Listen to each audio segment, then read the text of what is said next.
What I was thinking about was the concept of team or unit or cell. And if we go back in human history, we find that human beings in the past didn't live in cities or villages. They lived in small units, normally called clans, and these units were 8, 10, 12 people. The reason that there were so few people was that they had to live off the land, so to speak. They had whatever they ate, they had to find, and they weren't very adept at things like raising. They didn't have agriculture. They didn't raise animals, and they could catch fish maybe. But they basically, the interesting thing was it took hundreds of square miles to support a dozen people.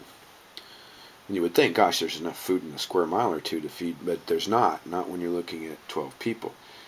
And then what's interesting is how that unit today is of 8, 10, 12 people is the same size as a team, say, in Silicon Valley that works on a project or is part of a company. And it's the same unit. If you have too few people in it, then you don't get the diversity, and it becomes sort of your participation maybe goes beyond your areas of expertise. That's if you have too few people. If you have too many, then you get lost in the shuffle there. So teams, you don't find teams of 24.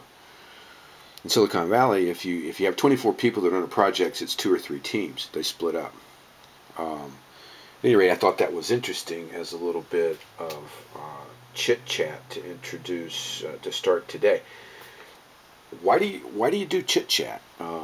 Why would I bring up to you the idea that this idea of the cell? And you use that in a business context. Why would I do that?